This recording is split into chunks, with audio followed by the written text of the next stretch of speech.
I have seen the Lord's faithfulness in my own life, where when I look back and I tell those stories of how I've seen him provide in ways that are unexplainable, I'm just like, that's so joyful to relive that God cared enough about my life, about what was going on, to show up in a way that I could see. And I think that misconception is that if I give, somehow there won't be joy, or somehow my life will be worse if I give, or I will miss out on something if I give. And I'm like, okay, but what are you missing out on when you're not giving, when you're not participating in something that God has invited you into that is a good thing? Welcome to the Mstar podcast, where we engage in meaningful conversations that display God's handiwork and encourage you to live a Jesus-first life. Today's episode takes an in-depth look at a topic that will challenge you to grow closer to Jesus. So let's get started. Hello, everyone, and welcome to the Mstar podcast. I'm your host, Jacob Mayhew, and I have the honor of having with me today Kate, Snegirev, and correct. Candy Escalante. How are you guys doing? Great. Awesome. Great. Yes. I'm actually sleepy. We just had the church garage sale, so Okay. Yes, exhausted. You guys put a lot of work into that. Yes, it's a lot of fun, but that's also why my voice is a little raspy, so. Okay. Post garage sale voice. You sold it at the garage sale, right? Yeah, I yelled a lot, so. Okay, nice. Nice. So real quick, we're going to be talking about giving today, and talking with Cooper and planning the podcast and all this stuff. He's brought you both up several times. It's just having a lot of like wisdom and awesome things to share about this subject. And it was one of the early episodes that we're talking. It's like, this is something we really, really want to do. So I'm excited to finally be able to have this conversation with you guys and get to hear more about your thoughts and learn more about giving. But first, before we even get into that, do you want to go ahead and tell us a little bit about who you are, what you do around Mstar? And we'll just start with Kate here and then go to Candy. Great. My name is Kate and I have a lot of opinions. I've been going to Mstar since about like 2005. I think I was in like fifth grade or something. So came here with my family, grandparents, parents, and I've been on staff for the last, I don't actually know when my start date was, a decade-ish, about 10, 11 years been on staff, and I am an administrative assistant. So I work in the office, and I also volunteer with our high schoolers. This is something I'm really passionate about because I've learned a lot from the Lord. It hasn't been like easy. It's been a lot of years of like learning different things. So again, I have a lot of opinions and I am here to share them. Nice. Podcast is a perfect place for that. Yeah.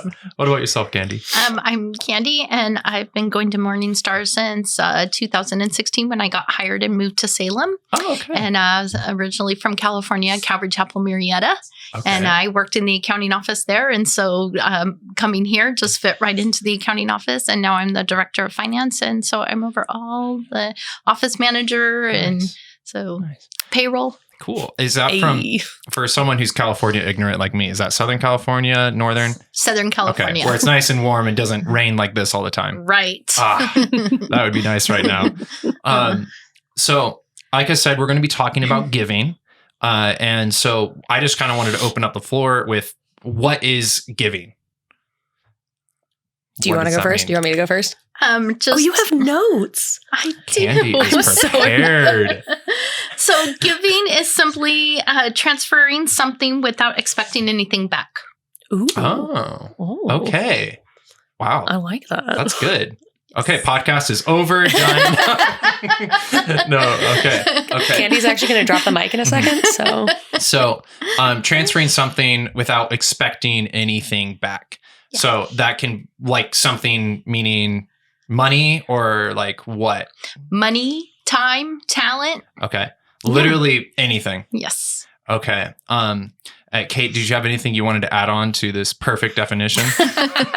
Well, and I was, when we had these questions of like, what is giving? And I was thinking through like, in a more like specific to how we're talking about it in the sense of like in the church, it's recognizing what's God's and giving it back to him. Like it is recognizing that every good thing about us, every good thing in this world comes from him, and that like all of our money, all of our time, those all belong to him anyway. So it is recognizing the worth in that and where it comes from and honoring God by giving it back to him. But I like hers better. But that's my initial thought. No, I think it all fits together. Yeah. Mm-hmm. Yeah. I mean, God says that everything under the heaven belongs to him. Well, and as I've been, it may be wrong to say I've been thinking about this podcast specifically, but as the Lord has taught me a lot of things about it, is like we use the word tithing in church, and that giving and tithing can be separate depending on like what you've grown up with or like what churches have talked about with it. And that tithing, the word tithe is actually a Hebrew word that means tenth. And so that's like a very like church literate word. You need to like be involved with a church to know what tithing is. And I think giving is a more accessible word, but that there's history in the church of both of those things. And that, I don't know if this is the time to go through this, but I did do some research. Shockingly enough, this is not just my thoughts. I did a little bit of research. Yeah, bring us in. But that, so the tithing was implemented as a way for the people who wanted to be in like God's community in the Old Testament to support the Levite priesthood. And so the Levites were the one that they were in charge of, they were the go-between between people and God. They were the ones that performed the sacrifices. They were the ones that ran the services, and they weren't actually allowed to make an outside income. And so the people that said like, hey, if you want to be a part of what's part of God's nation, you need to give a tenth, a tithe to the church. And it was everything. It was gold, money, things like that. But it was also like spices and sheep and things. And it was crops. Yeah. Like all those things. And that was how they supported the priesthood, because the priesthood was in charge of being that go-between. And then as we like bring it into the New Testament, where we no longer need that go-between, that Jesus came to be the bridge, then it brings in that question of, do we still need to do it? But what is the point of it? And so that tithing is the mandated, and then giving was like burnt offerings and gifts and things that were on top of that. It was as the Lord put it on your heart. And the burnt offerings specifically is what I was thinking about with this giving is, burnt offerings were, they were either to atone for sin or they were to celebrate God's victory. And I think it's really cool to think about how like Jesus' sacrifice has atoned for all of our sin. So our offerings just get to be the celebration of God's victory. And I think looking at that in our own lives, rather than this is something I have to do, but that rather this is a celebration of God's victory, whether it's victory in like he provided in a way we didn't expect him to, or he's having victory over our dependence on money, our dependence on our own security, the way that we view the world. So anyway, that was like my 10-second seminary with Kate. It was not 10 seconds.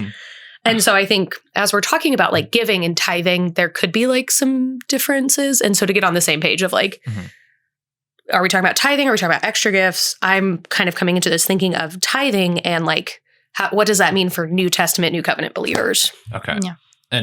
And just to play off what Kate said, tithing and offering, they sometimes would say, every third year we're going to take an offering for our widows. And so it was over and above your tithe. And so then, that's what helped them to help the people in the church. Okay. Yeah. And so tithing, just to recap in this specific case, would be, at least for New Testament believers, New Covenant believers is what you said. So that would be us, for those listening, would be giving a tenth, a tenth, meaning 10, tithe, meaning 10, of your income of any sort, whether that's your growing crops, or in our case, I'm not growing crops. Farmers, let's go. Yeah, I write code, but hey, if you're I just want to see what Candy would do with like a bushel of corn. Like someone puts it in the safe, like, here you go. I have some friends who like, they got cows they milk. I'm like, hey, just bring over some of the milk, I guess. Just a squirt? Yeah. Should probably edit that out. But well, and the interesting thing is that there is actually not a New Testament commandment to give a 10%. And so the word tithing is still used. But again, as I was thinking about this, like when we look at, like Jesus said, I came to not to abolish the law, but to fulfill the law. And every law in the Old Testament, Jesus kind of doubles down in the New. And so he says, the Old Testament said, do not murder. I tell you that even if you hate someone, that's the same as murder. And if you look at a woman with lustful intent, that's the same as adultery. And so the phrase that I came up with was like the Old Testament, where it was 10%, it was 10% was a hard line. Like, this is the hard line. This is the rule. And as we move into the New Testament, Jesus doubles down on these Old Testament laws and it becomes a heart thing, a heart line, which is so corny, but I love it. It's like, but going from that hard line. And so I think I will not die on the hill that it has to be 10% because I think that was the hard line, but that the giving should be a portion and it should accomplish the goals that it's supposed to accomplish, which is a lot to do with our internal thought life, our internal motivations, as well as our generosity and our external outpouring of the gospel. And so I think that that's something that I've come up with when I've been talking to people about tithing. They're like, well, it doesn't say in the New Testament that we have to do that. And it's like, no, but at the same time, Jesus talks about generosity. Jesus talks about the Pharisees having improper reasons for doing their tithing. And so as we're talking about it, it's like, I'll use the word tithe. I don't know if it means 10% because that is between you and the Lord. And I'm going to come back to that phrase a lot of like, your tithing and your giving and your generosity is completely between you and the Lord. It's what he has called you to do. And my mom, who will be listening to this podcast, when she first walked back to the Lord, when my brother and I were really young, and my dad was not a believer, she really felt convicted that I need to start giving to the church. And she talked to my dad and was like, how much can I give to the church? He goes, I don't know, $20. So she started giving $20 every week. He meant one time. But it was her being obedient, and it wasn't about the amount. It wasn't about the percentage. It was about the obedience. And it's like, I work for the church. Literally, tithing pays my paycheck, and then I tithe on my paycheck. And I've joked with Candy a lot about trying to figure out how much of my own paycheck I am paying myself each month. And I will probably never do that math on purpose. But because it's not about where I work or where my money comes from, it's how I treat it. That's what I have to answer to the Lord for, is how I view my money, how I view where my security is. And it's between Candy and John and the board and the Lord. What happens with the money when it's in the church's possession? But for me, that's between me and the Lord. Am I being obedient to allowing him to dictate what I do with my money? Which, living in a capitalist American society, is maybe not very common. Yeah, no, it's a very important way in which we can not just stand out from our culture, but witness to our culture and not being slaves to money in a way, right? Yeah. And do we mean it when we say, God is my salvation, God is my security? Because a lot of us, me, myself included, tend to think like, oh, well, yes, like God's going to take care of me in a spiritual sense, but do we believe he's going to take care of us physically? That New Testament, we see like he clothes the flowers, he feeds the birds. Old Testament, we see manna, where it was like, you're not allowed to save for the future. It was, today will be given enough for today. And it's like, do we believe that? Do we really believe that that's how God works? That was not just like, oh, God worked like that back then, but now we need 401ks, and now we need investment properties, and now we need, sorry, Dave Ramsey, now we need an emergency fund. Like, like that do we believe that God has changed, or does he still want us to trust him?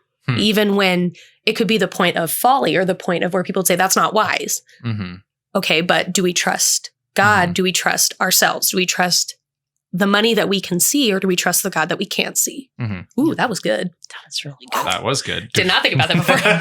That's why I can't write notes, because I wouldn't use them anyway. There you go. So, Candy, are your thoughts in kind of like a similar area around tithing? Is this something you guys see like differently on, or like what's rolling around your mind?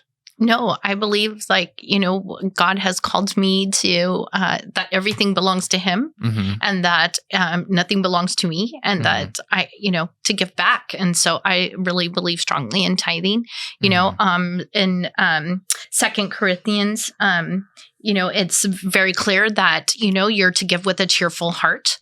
And so if you're doing it with the bad attitude, or that you have to, then you're doing it for the wrong reasons. And that's also like a New Testament thing is it's not so much what you're doing, it's why you're doing it. Yeah. And that's what's the heart behind it. In Matthew, Jesus gets real mean with the Pharisees, which we love. I mean, we're closer to Pharisees than anyone else in the Bible, but whatever. But like that idea of, he's talking to the Pharisees and he's just like, you give your 10% of everything, but you ignore the widows, you ignore the orphans, you ignore the people in need.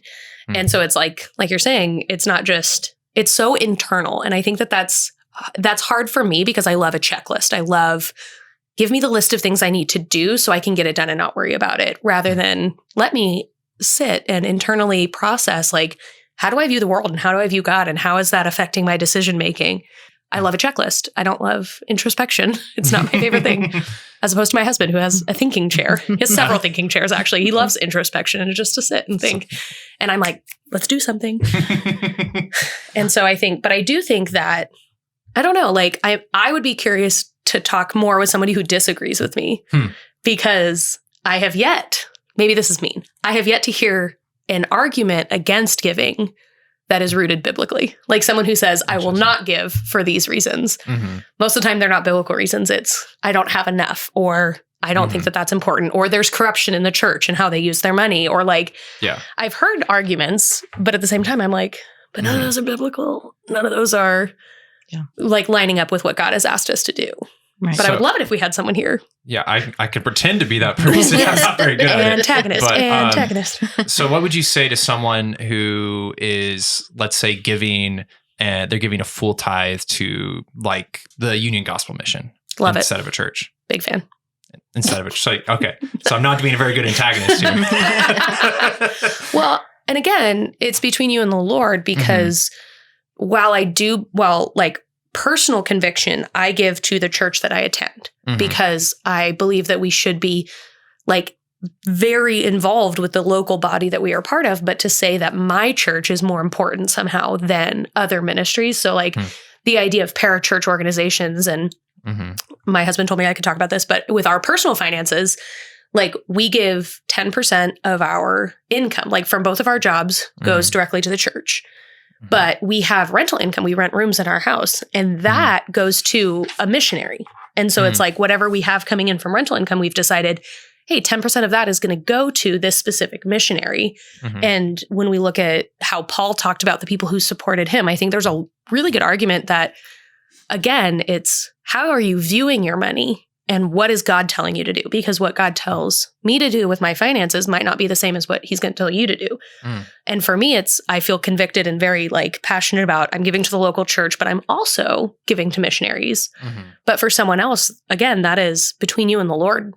And you should listen to the Lord way more than you should listen to someone on a podcast, like just as a general rule of thumb. Please. Yes. But yeah, I definitely think that the first should, if you don't know where to start with the local church. Like, you know, and if you don't know what we do with that money, send Candy an email. She would love to walk you through, like, how does the church use money and what safeguards are in place, things like that. Cause that can be hard to be like, here's a check.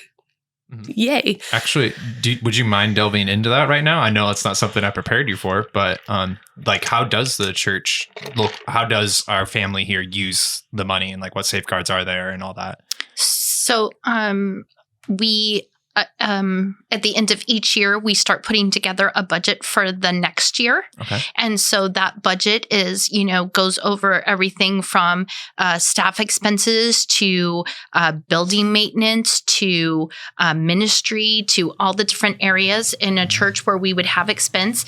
That budget then goes to our board of elders, and they approve the budget for the year. And then from there, it gets put in the accounting system, and then each ministry lead or director is responsible for their budget and not overspending. Okay. Yeah. Got it. And so we go through approval process. If you're spending over a certain amount of money, you have to have 2 forms of approval. And so our money is watched very carefully. And every month, our board gets a detailed report of where our money has been spent, what money has come in, what money has been spent. And so, and then we have also a financial board that helps us. And so not only do we have a financial board, but we also have the board of elders. And so we have accountability. Once a year, we have an outside auditor come in and look at our books and help us put together and every year he's impressed. and thousands of receipts. And so then, so we have an outside auditor that comes in and and goes over our books for us and helps us get reports to those who need them. And so there's accountability all around. Okay. And shameless plug, if you've never been to a family meeting, and I know this because guess who gets to make those graphs? It's me. John generally goes over, or a board member goes over like, hey, this is where we're at with the mortgage on the property. And this is where we're at with where we're spending money. And so it's like, this is a big campus. It's a big building and we have a lot of staff. And so they have a little pie chart of like, where does each of our expenses go? And again, like I come back to, I trust my church government. Like I trust the people that God has put in charge of it. And again, it comes back to, it's up to me to be obedient to Jesus. And right now he has told me this is where my money's going. Yeah. And then Candy has to answer to Jesus what happens with her budget. So good luck with that. I'm just kidding. She's great. But yeah, like that, if that is a point of nervousness for people, it's like, just ask the question. Like, I think that's something that sometimes we forget is like, just ask where the budget, like, what does the budget look like? Ask where the money's going if you were to give. And we even have like different accounts you can give to. We give to general fund, but there's the general fund, there's the missions fund, there's benevolence, which is the fund that is specifically to help people in need. Like that is money set aside. So when someone needs something, we can give it to them and we can provide for the orphans and widows and whoever needs help. I really feel like if you are going to church and the church is your home church, you should be, I feel like, tithing to them first and then praying about where else God would want you to send your offering. Okay. Because, God has called us to support our church. We can't go to church, not support the church, and then complain because the church doesn't have certain things. And so, in obedience of, tithing to your home first, home church first, and then asking the Lord what he would like you to do with other funds, I think is, And I think like the idea of the Old Testament where it was like the Levite priesthood. It's like maybe we don't have a Levite priesthood, but we do have pastors. We have people who have been called to minister to our community, to our church, to lead us in that. And this is not large compensation for people who work at a church, but it's still like, I think that I would encourage someone, if you're not giving to the local church, have you prayed about that? Is that a conscious decision or is it a lack of a decision? Have you just not decided to give? Okay. Nice. Candy, would you mind reading your definition that you had for giving again, please? Ooh. Oh, yeah. So, I don't have it memorized yet. No, it's okay. Giving is simply transferring something without expecting anything in return. Giving is simply transferring something without expecting anything in return. So I think we talked a lot about the transferring specifically of money with tithing. Why is that last part of your definition in there, without expecting something in return? Because you could arguably say that, when I tithe, when I give money, I'm expecting the church to have the lights on, right? That's a very, very technical argument, right? Nitpicky. Yeah. I'm a programmer, so it's my job to make, be kind of a pain in the butt sometimes, but I support that. So what's important about that clause? Why is that in your definition? Well, I mean, I think you can even take it down to a more personal. If I give a gift to a friend, if I'm expecting something in return, then I've given that gift in the wrong manner. And I think it's the same thing. Yes, we're giving a gift to the church and we pray that it's being used to keep the lights on, but we don't know what has been budgeted or what God's plan is for that money. And so I think we have to give that without any attachment of, I'm just giving. Okay. And my attachment to that would be that we live in a society where we view things as investments rather than sacrifice. Sacrifice is not like a part of our vocabulary as much anymore. That like when God's people were existing during biblical times, there was this idea of sacrifice. This was, I am taking something that I could use and I'm giving it to the Lord and I'm going to trust that the rest is going to be enough. And I think that can work for your time or your money. I meant to say that opposite, that it could work for your money, but it could also work for your time, of that saying like, hey, I spend time with high schoolers twice a week and I'm trusting that, hey, I am sacrificing some time to do something important And I'm going to trust that the rest of the time that I have during the week is enough to do anything else I need to do. And I think that our mindset is often investment, that then God owes me something if I'm going to do this. And that's where we see like prosperity gospel or any church that says, well, if you give a lot, then God's going to give you back money. And I just think that is a razor's edge that we have to walk, because I think we can expect that I think it's okay to expect that the church will be responsible with our gifts. But when it gets to that point where it's like, God owes me something because I gave him my money, God owes me, is a dangerous place to be in no matter where you are in your faith, because he has given us everything. He has sacrificed everything for us. And for us to turn around and say, okay, but you owe me more. Like, that's where it can get really dangerous. And I think we've heard these gospels. I've heard them of like people saying like, give money and God will give it back to you. Maybe. Sometimes he does. I've seen that happen in my life. One of my mom's favorite stories. I don't remember this story at all. I was 5.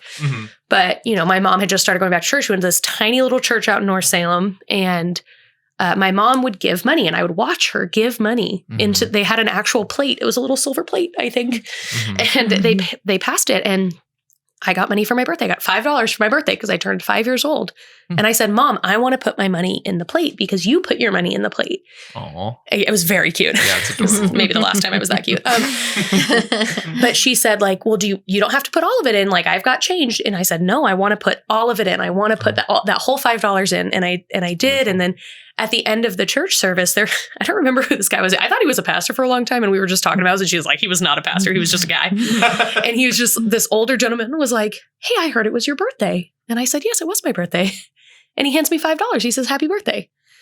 And like, so that's an example of a childlike faith where I was just mimicking what my mom did. And the Lord rewarded that obedience and rewarded that.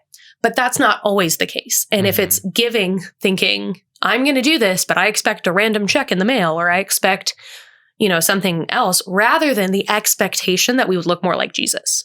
I think that's the expectation, is that we're taking steps of faith to look more like Jesus. We are saying my comfort and my ability to pay for things and my security is going to be in my eternal Savior, not in my bank account.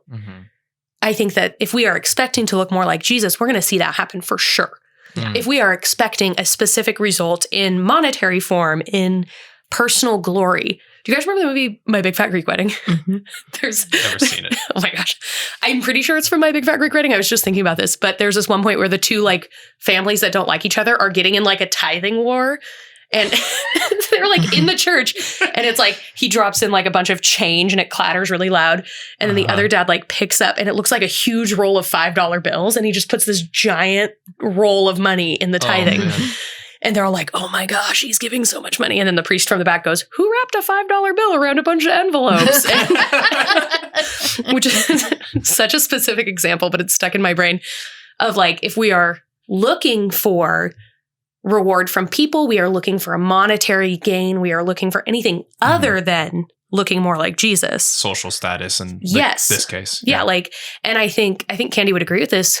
The most generous people at our church, because we sometimes get some generous gifts, those people are like, don't you dare tell anyone who this was. Like, they're the ones who are anonymous. The most anonymous, private about it, because it's not about, look at me, look how much money I'm giving. It's, this is the Lord's. I'm giving it back to him.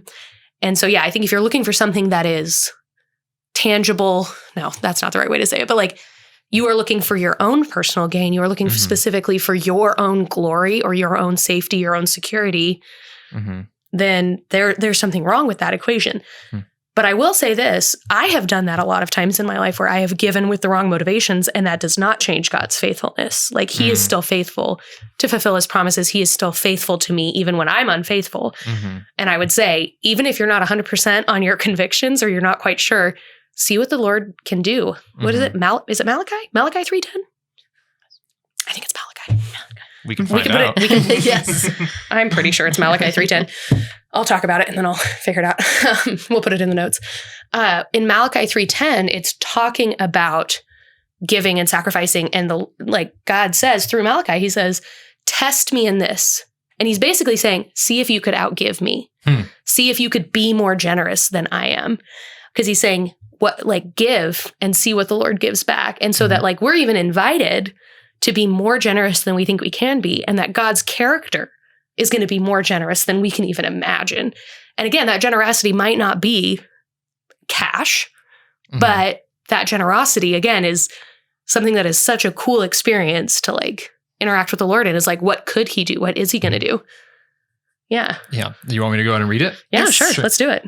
This is could have looked it up. I'm going to start a little earlier because context. Yeah.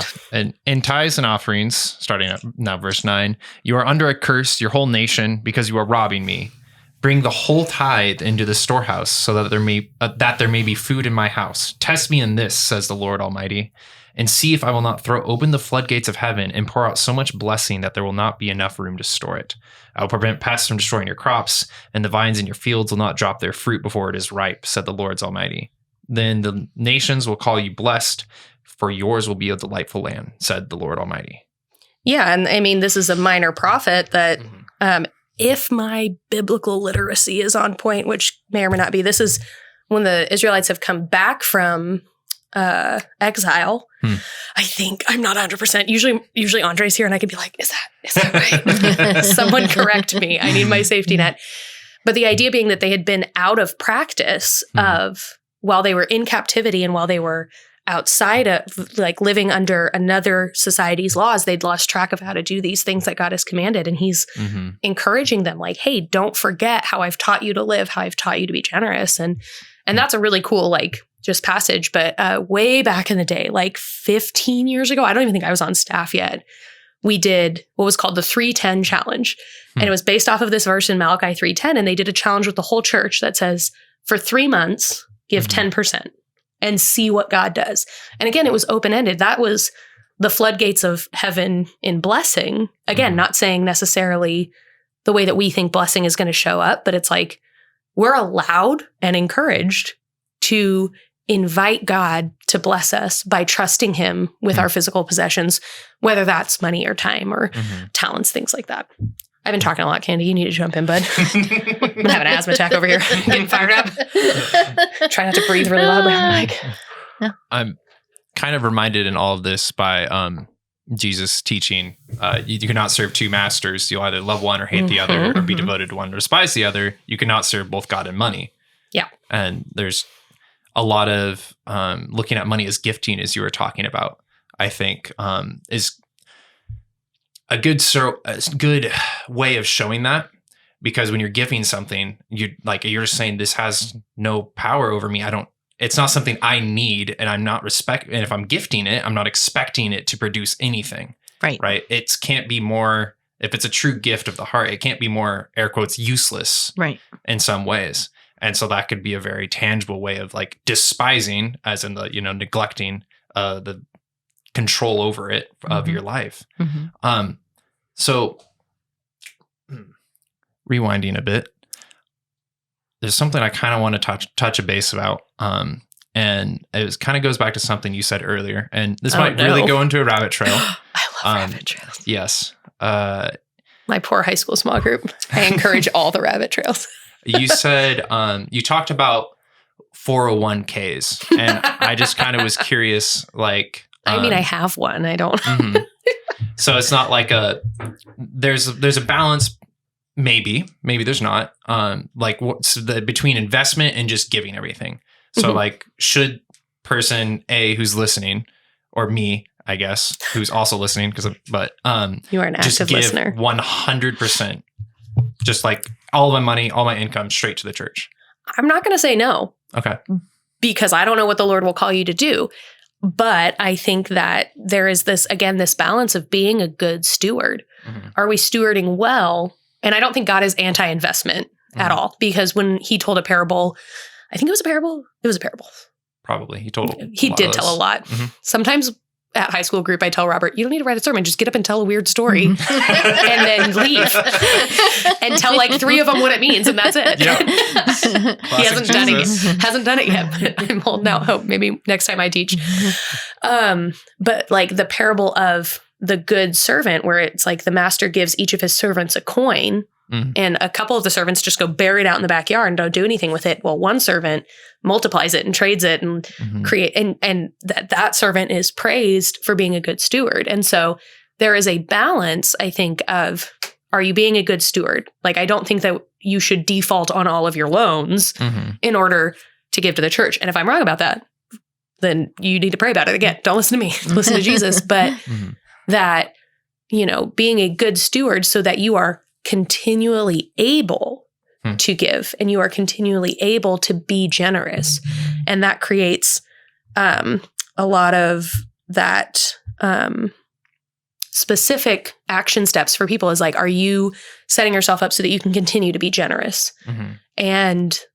But I mean, I'm not going to say that the Lord won't tell you, give your entire paycheck. Because if he does, are you willing to trust him in that? Are you willing to trust that he would take it even that far? And if he calls you to do that and you do it, what blessings could come from that? I don't know. So I'm not going to say don't. But I will say, like, I don't think God is anti-investment. I don't think he's anti-planning. But again, ultimately, where is your hope? Is your hope in your ability to pay for things? Is your hope and your security in something eternal or something not eternal? And I think that's kind of the end of my thought. I don't know. What do you think? I believe that you need to seek the Lord and he's going to direct you in what you need to be doing. And, I think like Kate said, we do have to be somewhat prepared, for life and we need to plan, but are we taking all our money and sinking it into a 401k that could be gone tomorrow and have not given anything to the Lord? We know that everything we have belongs to him. So are we bypassing that just to put money into something that could be gone tomorrow? We know that when we give, that it's eternal. It's for, eternity. It's for our future. So you would almost say, at least going into that example, if someone's putting in all their money into a 401k and skipping giving to the church at all financially, maybe you would say that at that point, that's probably not, you would say that's not a wise investment at that point. Or maybe not wise investment, but maybe something to look at as an area of sin where money is in control of your life. Or right. Okay. Yes. If you're not seeking the Lord and what he wants you to do with what he's provided to you, then I definitely think that you could be falling into a bad pattern, Well, and, we have to also look at that Jesus said it's easier for a camel to pass through the eye of a needle than for a rich man to enter heaven. And so we have to look at money it has the capacity to prevent us from inheriting the kingdom of God. And so it should have a good amount of thought and prayer with how we use our money. And personally, this is not in the Bible, but I think it is supported by, well, that a rich man, when it says like, oh, it's easier for the camel and the needle and things, I don't think that rich is an amount of money, but it's how you view your money. Is your identity in that? Because I think you could not have any money, but if your fixation and your heart is focused on money and the getting of money and the keeping of money versus like, I have some people in my life that are incredibly wealthy, like really wealthy, but they look for every opportunity to give money and they are incredibly generous. And I wouldn't qualify them as air quotes, rich people only because they are like, Lord, whatever you want, Lord, I am ready to write a check at a moment's notice. And it's their heart's desire is not for more, but for being generous, to be generous. And so like when we look at how Jesus talks about money, it's you'll serve one or hate the other, or, it's easier for you to pass through the eye of a needle than get into heaven. Like when we're talking about our eternal investments, money has the capacity to derail us from eternity with God. And so we should be very, very careful about how we look at, how we view our money, how we interact with our money. And not that we should be afraid of it. We shouldn't give it too much power, but we do need to approach it with a lot of thought and caution because more than most things, it has the capacity to push us away from Jesus. And the scary part is when we don't talk about tithing, when we don't talk about God's opinion on money, you could spend your whole life thinking that you're following Jesus really well, but stumbling when it comes to money. And I don't want to like scare people, but I want people to be aware of, I'm not the one saying that this is dangerous. Jesus said this is dangerous. Jesus said, you have to be careful with this. And, it's you could find a church that agrees with you on just about anything. Like if you want to choose what you think, you can find support for it anywhere on the internet. And you could find a church that teaches what you want to hear. But when we look biblically, it's uncomfortable. It is uncomfortable to be told the thing that makes you feel safe. And I think that we would be liars if we said money didn't make us feel safe. We all feel safer if we know if my car breaks down, I can afford to fix it. Or, you know, we have like, I know that makes me feel a little less stressed out about life when I have an emergency fund or things like that. So I don't want to pretend like I don't still think that, but I have to have that understanding that God is more powerful. God is more able to provide, and God is more involved than my bank account will ever be in my spiritual life. Like he is in charge, and he has the ability to do more than I could even think of. That was a little bit of a rabbit trail. So you're welcome. Candy, do you have any thoughts to that you would like to add? Or no, I think she covered it well. I mean, I think, you know, giving is definitely a sacrifice because we can always find something to do with our money. Yeah. You know, I can buy me that new computer. I can get me, you know, if I can save money for a computer, then a little bit more, I can get this, and a little bit more, I can get that. And, you know, you can very easily get away from like, God, what do you want me to do with this money? You know? And so. And I think even like the pitfall of when I make a little bit more, you know, when I have my real job, when I get my next raise, then I'll have enough to start giving. And for me and my husband, I still use an Excel sheet. And I got an ad the other day that was like, are you still using Excel sheets for your budget? And I was like, yes, I know how Excel works. So I have an Excel sheet for my budget, and that's our first line item. It's not out of the leftover. It's not whatever we have left. That it's above my mortgage on the line items. It's that comes out first. And I think that is something where it's like, it's easy to think, well, I don't have enough to give. And again, parables that Jesus told of the woman who brought her only 2 pennies. And maybe this is even an answer to that earlier question of, should I give everything? It says that she only had 2 pennies. And she gave, and that Jesus viewed that as giving more than all of the Pharisees that gave all of these gold coins and all of this money, because she gave everything that she had. And I do think that parable can be applied to more than money with our time and our talents. Like, basically, I think the question gets down to, what are you investing in the kingdom right now? Because the kingdom of God is being built right now. It is not a future thing. It is a thing that is happening right now. The kingdom is being built. What are you doing to be investing in that? And that could be money, and that could be time, and it could be talents. But my challenge would be, where are you not doing it? Because like, I think for some people, it's a lot easier to just write a check and be like, I'm not going to get involved with people. I'm just going to write a check. You guys do that. Or if someone's like, I really don't want to give money, but I'll hang out with high schoolers all the time. And I think we all need to examine what is the thing we're drawn to, and where do we need to stretch ourselves? Where do we need to get uncomfortable? And if you're like drawn to like, I will give any amount of money as long as I don't have to talk to people, it's like, well, that's not really how Christians are called to live. Introverts maybe, Christians no. But if you're like, well, I really don't feel comfortable giving my money, but I'll volunteer for anything. It's like, those need to be examined of, where do we need to let ourselves be uncomfortable and interact with the discomfort of what it means to follow Jesus? Because the kingdom does not look like our current, you know, our society, even our church culture, a lot of ways does not look like what the kingdom is supposed to look like. And I love the Bible Project. They call it the upside down kingdom. And like, I love how clear and simple that is, where it's less is more and the first is last. And how are we investing in the kingdom of God? And it becomes this much bigger, grander scheme thing than just, what check do I write each month? It becomes the heart issue of, where am I investing in the kingdom of God?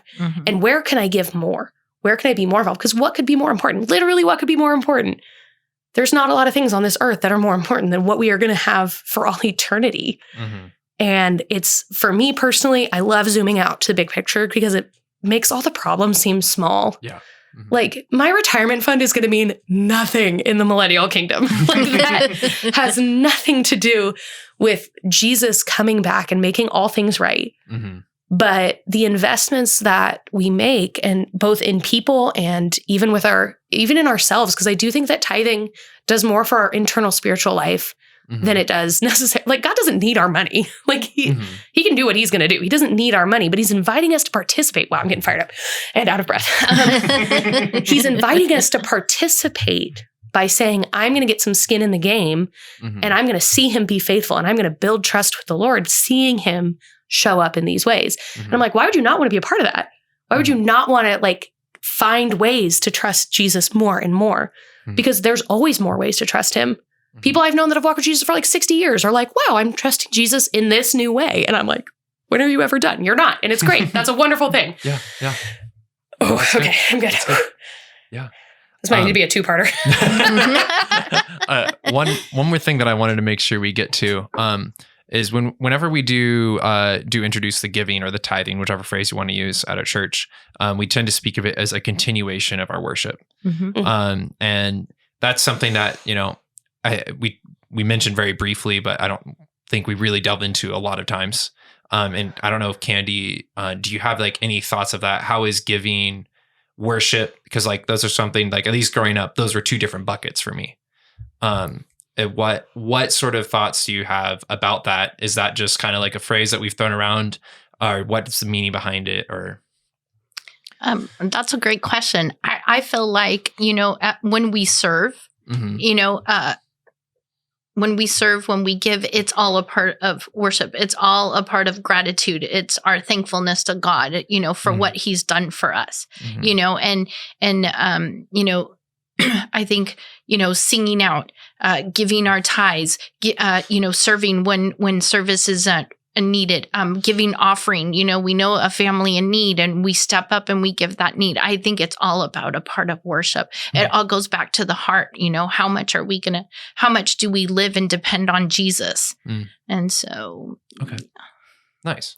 Yeah. And I would, when worship often in church culture is synonymous with singing. Like that's what people mean when they say worship. But, I feel like in the past several years, our church has done a really good job of communicating that like worship is a lifestyle. It is giving honor and glory to God. And we are commanded to do that through worship, but also like in the way we live. And so I love that we talk about it like that. I thought you were going to ask about how the church talks about tithing, and I was about to get fired up again. Yes. I get real. I will tell you this. I told John I was going to say this, but like several months ago, John gave like the giving moment, and he was like, if you're not already giving, you should. And I was like, yeah, tell him. And he's like, but I don't want to guilt you into it. I don't want to make you feel bad. And I was sitting in the back going like, I do. I don't mind making you feel bad. But in the sense that it's talked about really softly, and it's talked about as a membership fee, like, oh, well, if you like want to be a part of it, kind of like OPB, like, oh, if you like what we're doing here, maybe give a little something. And I just think that it's like, there's so much more to it than that. So that's where I thought you were going. And I was like, locked and loaded, baby. I'm ready to go. I told John about that. And he was like, no, we don't guilt people into giving. And I was like, that's fair. Good point. Glad that you're the pastor and I'm not. But I would say, because I know people that might listen to this would start to feel guilty, is remembering the difference between guilt and conviction. Like the enemy uses guilt to tell you that you're not worthy, you're not good enough. But conviction, I think the Lord uses, but conviction always has an action step. And like the Lord does not send guilt where you wallow in it and you sit in it and you feel like crap stuff. Feel it. Yeah, that's fine. Are we still at it? Okay. Hope Some so. church people. Nice. I almost said something worse. But yeah, like it's not just to make you feel bad, but if there is a part of what we're talking about that's missing in your life that you feel that pull towards, I need to make a change. Like conviction from the Lord always has an action step. It's never letting you sit and wallow and feel bad. It's always, what Jesus said to the woman at the well, where it's like, hey, I know what you have done, but go and sin no more. Go make a change, make the change that needs to happen. So that's my like tidbit where it's like, I joke about like, I don't mind making people feel bad because generally I don't. But in the sense of like in spiritual matters, listening to the Lord and listening to the conviction that he has for you, remember that will always have an action step. And that action step might be, like I said with my mom, maybe it's $20. Maybe that's your action step, is to say, Lord, I'm going to trust you this amount. And when we see his faithfulness, it gets easier each time to trust him until you look back and you realize, wow, the Lord has been faithful all these years. And the Lord has been faithful in all these ways. And, I think it just feels so connected to our whole walk as believers, because you need to have people to talk to about this. Like if you're not in a life group or you don't have a group of believers that you can talk about life with, where it's like, they're gonna be like, hey, how's that thing going where you needed money? And you're like, whoa, Jesus totally provided for that. Yeah. You know, like I just think that it's so connected in all the things that we do. And yeah. So if you feel bad, just change something. Yes. There we go. Jesus is convicting you. That's okay. But we don't want you to feel guilty for just like you're not worthy. Unless that makes a change in your life that makes you look more like Jesus. Yeah. This is again why I'm not a pastor. Take what I say well salted. And I think too, you know, starting out in baby steps and you know, making, you know, that commitment to the Lord to give, you know, what you can. But the more you mature in Christ and the more you mature in your walk, I think the more that you're going to want to give, you know. And so and just being open to it. And I think that's what I liked about the definition you shared earlier, and that ties in nicely to Kate's, where it's like, it really gets right to the heart line of like, where is your heart in this? Are you giving, are you transferring something with expectation of return? Are you transferring something at all? Both of those are just good diagnostic tools to figure out where our hearts are at with Jesus and with money and that temptation to idolize money and to control and the power that goes with it. Yeah. So I think we have enough time, but I want to get to this. What would you say is the biggest misconception, just the top number one, biggest misconception people have about giving? And Candy, you have notes. Yeah, I was going to say, let her talk a little bit, because if you let me start going again, you think we have time. I wrote down a couple of things, and I think we could go over them quickly. But like the top couple is, it's my money. And I'm going to do what I want with my money instead of seeing it that everything under the heaven belongs to God. Number two, I'm too poor. I just don't have the resources. You know, we all there are things in our life that we can live without. You know, we can make sacrifice for, and that's what giving is making a sacrifice. You know, hey, I'm going to cut down on my cable, or I'm going to cut down on this so that I can give. I'm going to go without my coffee. And I know we've heard that before on several different things. You know, just don't drink your coffee. Yeah. Well, I love my coffee every day. So maybe that's not the choice for me, but there are other things that I can do to cut back so that I can give. And again, it's from the heart. You know, that, I'm not going to give, but I'm not going to give, but I'm going to serve everywhere. And we touched on that a little bit. Another one is, the church doesn't need my money. You know, another one is my giving. If I do give, it stops at 10%. I'm not giving a penny more. Don't, you know, and so again, it goes back to the heart. You know, and I think, you know, we all have the ability to give, to serve, to use our talents in the way that God has called us to do. So.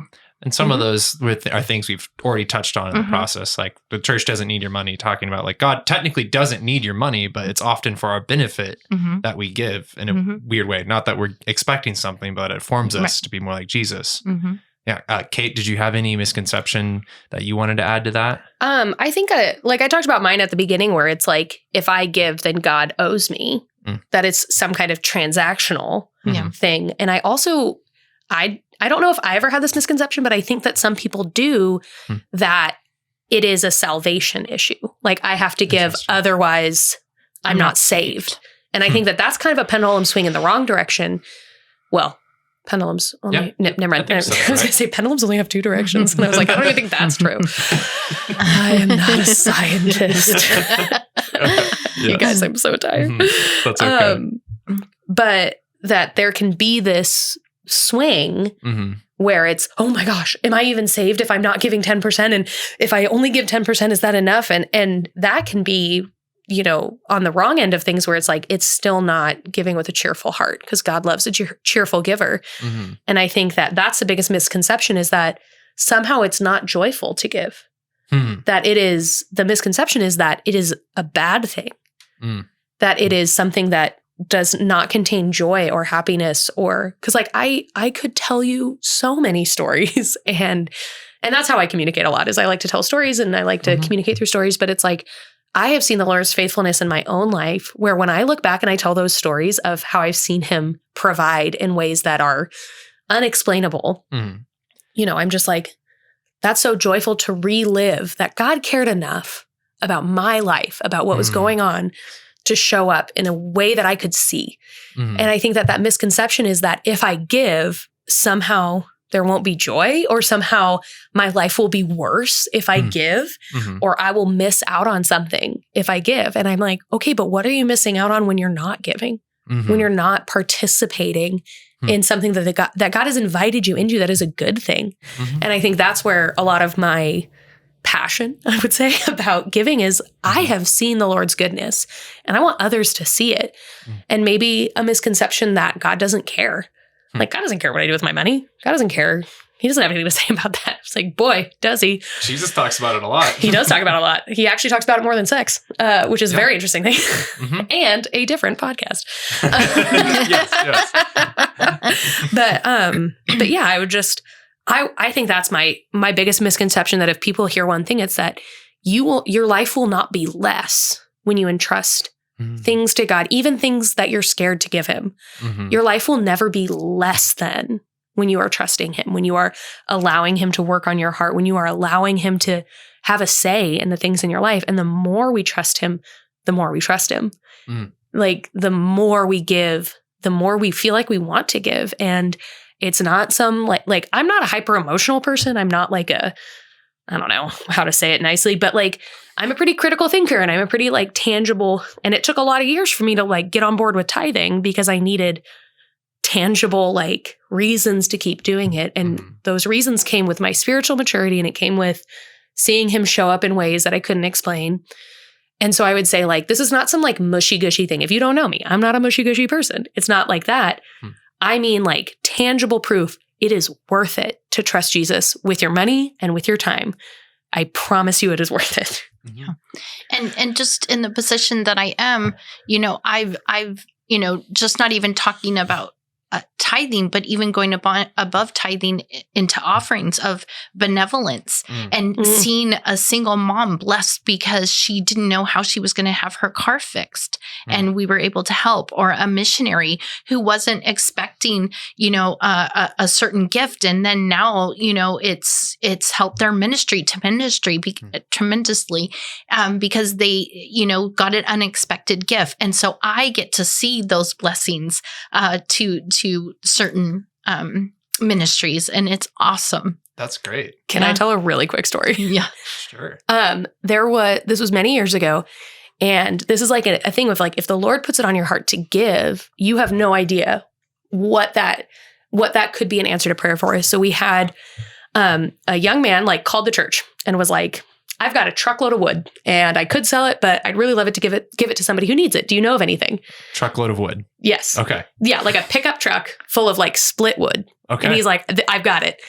And Joanne Mosgrove, who was working in the office at the time, went, Lord, what do you think? I'm pretty sure I'm spitballing what she maybe thought, but she called a lady in our church that she knew was a single mom. We'd helped with her stuff. She called her. She goes, hey, could you use some firewood? Like, could you use some of that? And this woman goes, I just prayed to the Lord, like, Lord, I don't have enough money to get firewood. They relied on their wood stove. And she felt convicted. As she was praying with the Lord, she's like, okay, Lord, I'm going to trust you and I'm not going to ask for it. Wow. Like, she felt she wasn't supposed to tell anyone that she needed it. And so she was just like, okay, Lord, I guess. And then who calls her but Joanne Mosgrove going, hey, I've got a truckload of firewood that someone wants to give away for free. And so I don't know if we always see the impact of what our gifts could be, that for all of the people involved in that story saw the faithfulness and goodness of God in a way that was not like, it wasn't like, oh, look, we made this happen. It was, the Lord was like, shh, don't tell anyone you need that. And then he showed up with that. And for this young man who was like, I don't know, I just got a truckload of firewood. Like, he's not thinking, wow, I'm going to be the answer to someone's prayer. Right. Nor would you probably speak like that. Yeah. But that's just like one small story of one time where 3 separate people were faithful. 3 separate people brought something to the Lord. And 3 separate people had probably like a huge step in their faith and how much they trusted God because of that faithfulness. And so like, I think, wow, we don't even know all of the things that could be happening that the Lord could be using to draw people into him and to like prove his faithfulness to us. So that was my fun story about that. Yes. That is a great story. That's just... Listen, I have so many. That's great. No, like, it's bad. It's not bad. It's great. No, that's good. Yeah. Great. Stories of God moving like that. And I love how he did it in such a way that it's like, you can't even be like, oh, yes, this guy was strategically reasoning, or whatever. It's just like, yeah, this is just kind of a really random series of connections that God is moving in people's lives and making happen. Mm-hmm. And that's just so, he's so good and faithful. And he does that. That's good. And he's faithful to bless us through our giving and by our giving. Mm-hmm. And so, speaking of, thank you so much for giving your time to our family here and talking with us and sharing your stories and knowledge about giving. Real quick, I want to throw it around. Where can people kind of find you around the church if they're like, hey, I have all these questions about, giving, or just want to hang out and talk to you more? Where can people generally find you? Like, what services do you go to? I don't go to church in person. I'm a big fan of our online ministry. Okay. Because I am at the church every other day of the week. I attend online, but I'm also at the church offices. So shoot me an email. I don't have a desk phone anymore, which was strategically planned by me, so I didn't have to answer the phone, but I'm willing to talk to people. Yes. And you said you're at Riot on Wednesdays. So I'm at the church every Wednesday. I'm a volunteer high school small group leader. But I would also say, like, I would be so willing to talk to, if you want to talk more about giving, like, shoot me an email, call the offices. I would love to make time for that, because I feel like the Lord has given me a lot of reasons to trust him in this, and you might not have any yet, but I've sure got a lot I could share. So. Yeah. What about yourself? I volunteer in children's ministry. If I do first service, then I go to second service. So I bounce from first to second. Again, I'm in the church office Monday through Thursday. And then, I love doing this podcast with Kate, because what I have up here, I can't always speak out.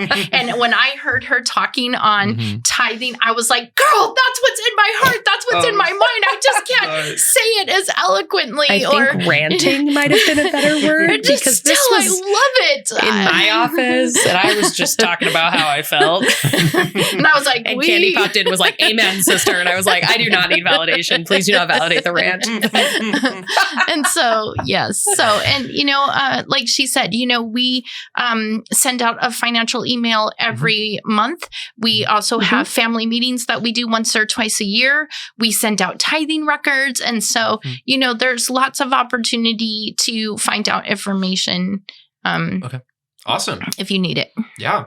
And family, thank you so much for listening, for giving your time. That was Hi, a bad Mom. joke. Yes. Hi, Kate's mom. Her name's Teresa. Hello, Teresa.